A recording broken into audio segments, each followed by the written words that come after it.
آج فیض احمد فیض کی جس نظم پر ہم بات کریں گے اس کا نام ہے زندہ کی ایک شام۔ زندہ کہتے ہیں قید خانے کو یا جیل کو۔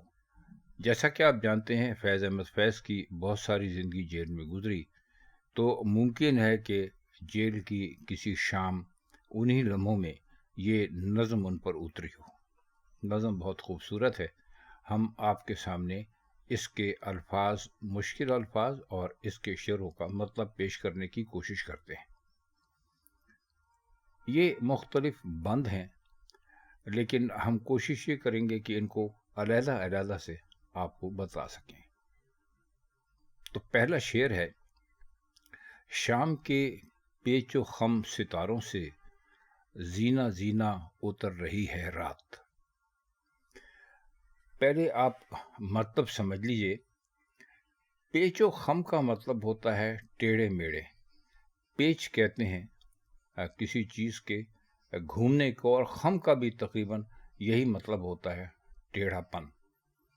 اب اس میں جو انہوں نے ستاروں کا پیچ و خم کہا ہے، تو اس کی آپ مثال یوں لے لیجئے کہ جب ستارے آسمان پر نکلتے ہیں تو آپ دیکھتے ہیں کہ وہ ایک ترتیب میں نہیں ہوتے، یعنی ایسا نہیں ہوتا کہ وہ کسی ایک سیدھی لائن یا اسٹریٹ لائن میں ہوں، اگر آپ انگریزی میں کہہ لیں تو، بلکہ کوئی ستارہ کہیں ہوتا ہے، کوئی ستارہ کہیں ہوتا ہے۔ اس لیے انہوں نے ان کو ستاروں کا پیچ و خم کہا ہے۔ اور زینہ زینہ اتر رہی ہے رات، زینہ کہتے ہیں سیڑھی کو، اور جب آپ سیڑھیاں اترتے ہیں تو آپ ایک دم ہی نہیں اترتے، بلکہ آپ ایک ایک قدم رکھ کر اترتے ہیں۔ مطلب یہ ہے کہ آپ آہستہ آہستہ اترتے ہیں۔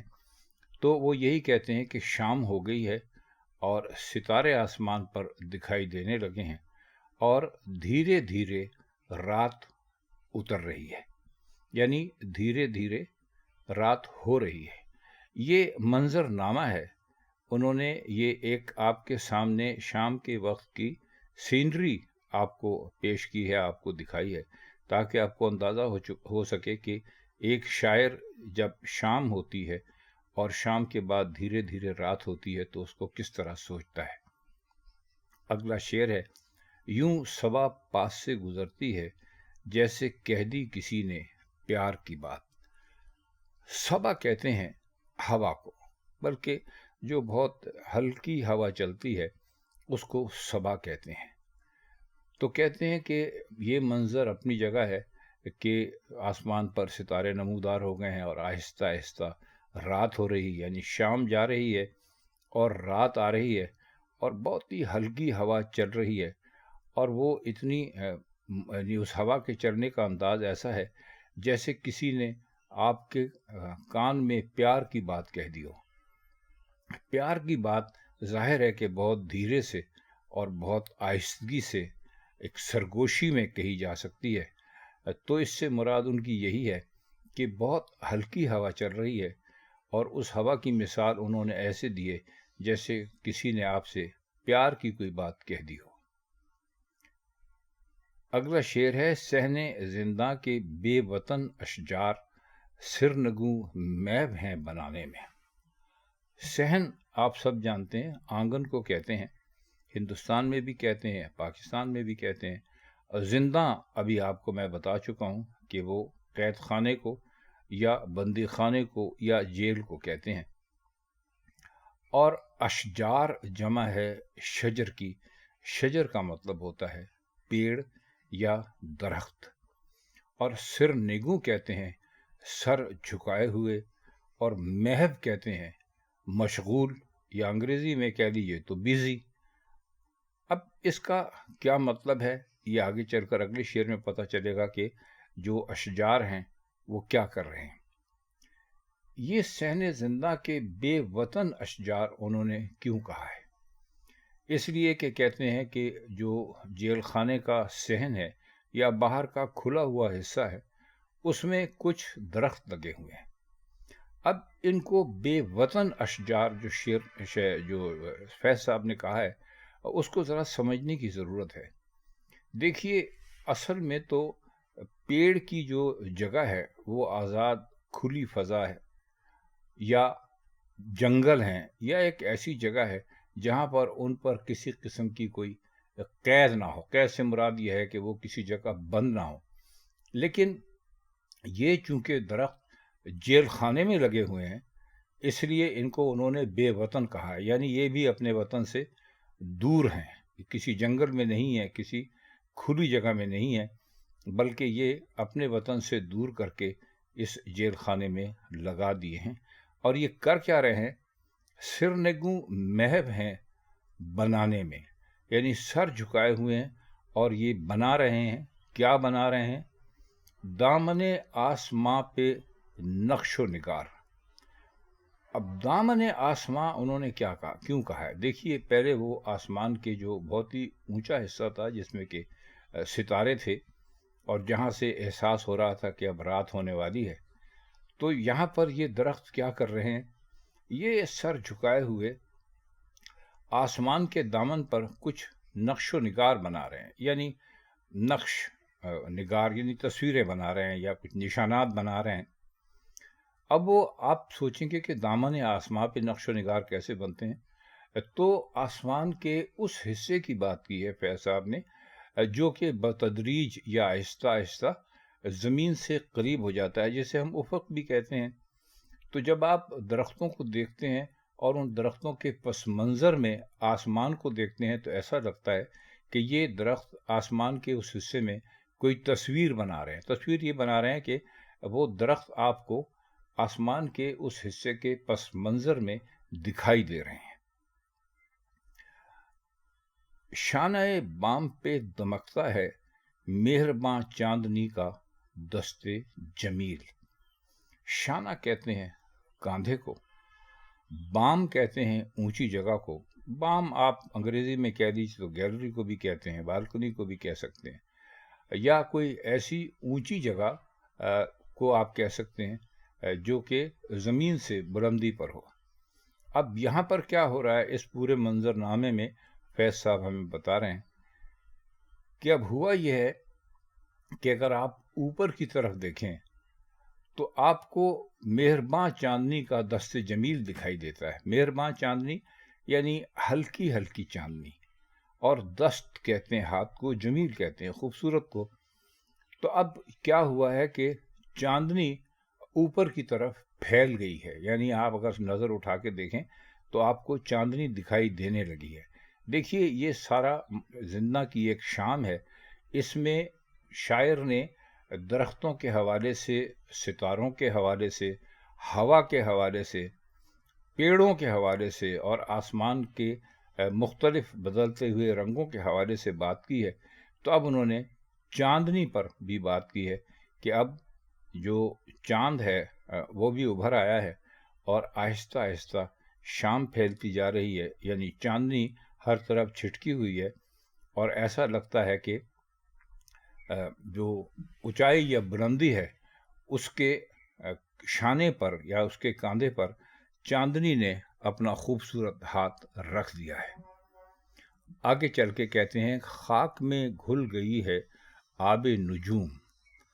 تھوڑا سا اس کا ہم ذرا لمبا مطلب کرنے کی کوشش کریں گے. کوشش تو ہم کرتے ہیں لیکن ہمارے دوست یہ بھی اعتراض کرتے ہیں کہ تشریح بہت لمبی ہو جاتی ہے. اب ان کو کوئی کیا بتائے کہ تشریح کا مطلب ہی بات کو کھول کر بیان کرنا ہوتا ہے, تو ہماری کوشش کے باوجود بھی بات لمبی ہو جاتی ہے. بہرحال خاک میں گھل گئی ہے آب نجوم. اب اس میں آپ دو لفظ شاید آپ کو بہت مشکل لگ رہے ہوں, ایک آب اور ایک نجوم. دیکھیے, آب کا ویسے تو مطلب ہوتا ہے پانی, لیکن آب چمک کو بھی کہتے ہیں. آپ نے سنا ہوگا آب و تاب یعنی بہت چمکیلا, اور نجوم جو ہے وہ جمع ہے نجم کی, اور نجم کہتے ہیں ستارے کو. تو خاک میں گھل گئی ہے آب نجوم, تو کہتے یہ ہیں کہ زمین پر جو مٹی ہے یا زمین کہہ لیجیے, خاک سے مراد ان کی یہاں پر زمین ہی ہے, اس میں ستاروں کی جو چمک ہے وہ بھی اس میں گھل گئی ہے, یعنی وہ اس میں مل گئی ہے.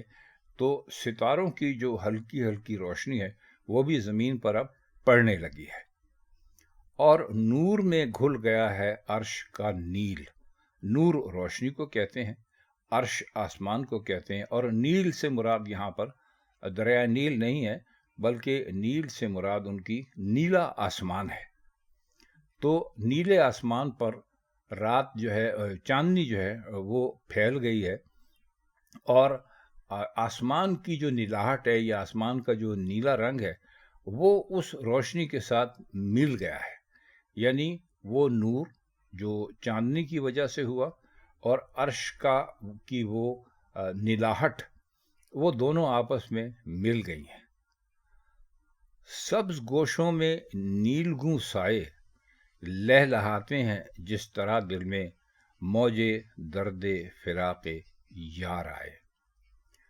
اب آپ سوچ رہے ہوں گے کہ سبز گوشوں سے فیض صاحب کی کیا مراد ہے؟ تو سبز گوشوں سے مراد وہ جگہ ہے جہاں پر کہ وہ خود بیٹھے ہوئے ہیں، یعنی انہوں نے پہلے اشجار کا یعنی پیڑوں کا درخت کر دیا ہے، تو اس کا مطلب ہے کہ وہ جو سین زندہ ہے یا جو جیل خانہ ہے اس میں کسی اپنی کوٹری سے نکل کر باہر بیٹھے ہوئے ہیں، اور وہ کہ یہ کہتے ہیں کہ جو یہ سبز گوشے ہیں، یعنی جو چمن ہے یا جو درختوں والی جگہ ہے، اس میں نیلے رنگ کے سائے ہمیں ایسے لگتے ہیں جیسے کسی کے دل میں فراق یار کا درد جاگ جائے۔ آپ گھبرائیے مت، ابھی ہم اس کو بالکل کھول کر آپ کے سامنے ایک ایک چیز اس کی واضح کر دیتے ہیں۔ یہ تو آپ کی سمجھ میں آ گیا ہوگا کہ سبز گوشوں میں نیلگوں سائے اب لہلہاتے ہیں جس طرح دل میں موجے درد فراق یار آئے۔ لہلہانے کا مطلب ہوتا ہے ہلکی ہلکی ہوا میں کسی چیز کے ہچکولے لینا یا جھولے لینا۔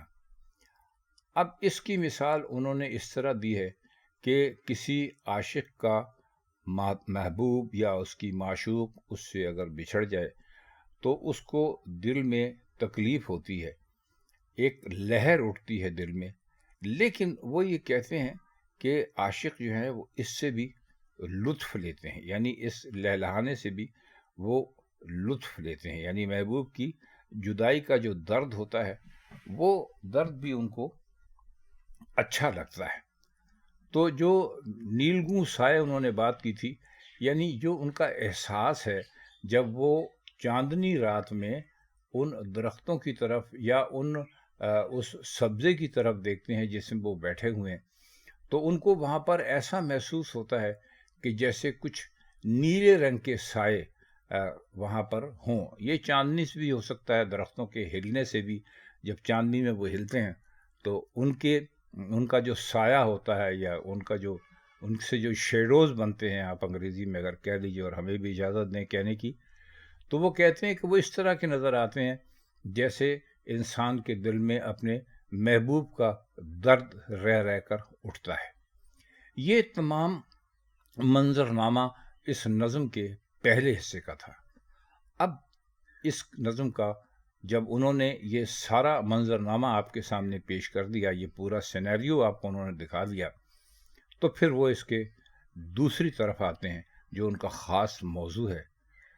دل سے پہم خیال کہتا ہے اتنی شیریں ہے زندگی اس پل۔ پہم کا مطلب ہوتا ہے لگاتار، جاری، کنٹینیوس۔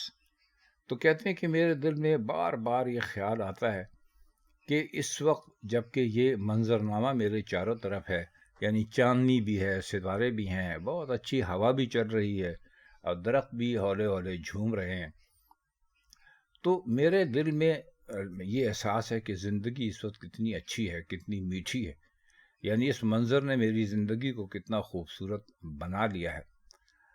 لیکن ظلم کا زہر گھولنے والے کامراں ہو سکیں گے آج نہ کل۔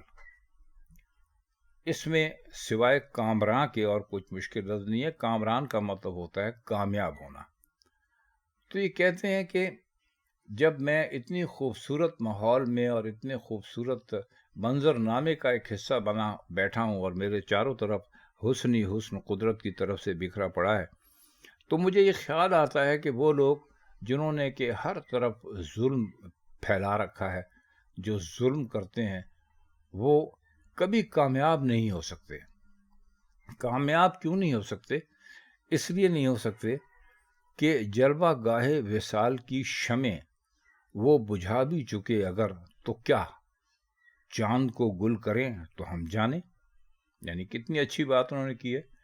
کہتے ہیں کہ یہ انہوں نے بے شک جو محبوب کے ملنے کی جگہ ہے، جلوہ گاہ مثال یعنی وصال، یعنی وہ جگہ جہاں پر محبوب سے ملاقات ہوتی ہے، وہ بجھا بھی چکے تو کیا، چاند کو گل کریں تو ہم جانیں۔ وہ یہ کہہ رہے ہیں کہ جس وقت آپ نے ہمیں قید و بند میں ڈالا تو آپ نے ہم سے صرف ہماری آزادی چھینی، یعنی آپ نے ہمیں عام لوگوں کی طرح باہر ملنے جلنے، گھومنے پھرنے، خوشی کرنے سے آپ نے ہمیں روک دیا۔ لیکن آپ کو یہ یاد نہیں رہا کہ ہمارا دل بہلانے کے لیے، ہمارے دل کو خوش کرنے کے لیے اس کے علاوہ بھی قدرت نے بہت کچھ پیدا کر رکھا ہے، اور وہ سب کچھ جس کا ذکر ابھی ہم اوپر کر چکے ہیں۔ یعنی وہ کہتے یہ ہیں کہ اگر کسی جگہ پر کچھ شمعیں جل رہی ہوں، آپ ان کو بجھا دیں، لیکن اگر چاندنی رات ہو تو وہاں آنے والی روشنی کو کوئی بھی نہیں روک سکتا، کیونکہ چاند کو بجھانا کسی کے بس کی بات نہیں ہے۔ اب اس شعر کا یعنی یہ جو 3-4 آخری مصرے ہیں، ان کا مطلب بہت طویل بھی ہو سکتا ہے اگر ہم اس پس منظر میں جائیں کہ فیض احمد فیض اپنی شاعری کی وجہ سے کس لیے معتوب ٹھہرے تھے، ان کو کیوں بہانے بہانے سے بار بار قید کر دیا جاتا تھا۔ تو انہوں نے یہ جو ایک طرح سے آپ چیلنج کہہ لیجئے کہ انہوں نے ظالموں کو چیلنج کیا ہے کہ تم کچھ بھی کر لو، میری زندگی سے تم یہ خوشیاں جو قدرت کی طرف سے مجھے ملی ہیں، ان کو میری زندگی سے تم نکال نہیں سکتے۔ اور اس کی مثال بالکل ایسے ہی ہے جیسے کہ محبوب سے ملاقات کی جگہ میں تم ساری شمع بجھا دو کہ یہ محبوب سے نہ مل سکے، لیکن تم چاند کو نہیں بجھا سکتے، چاند کو گل نہیں کر سکتے۔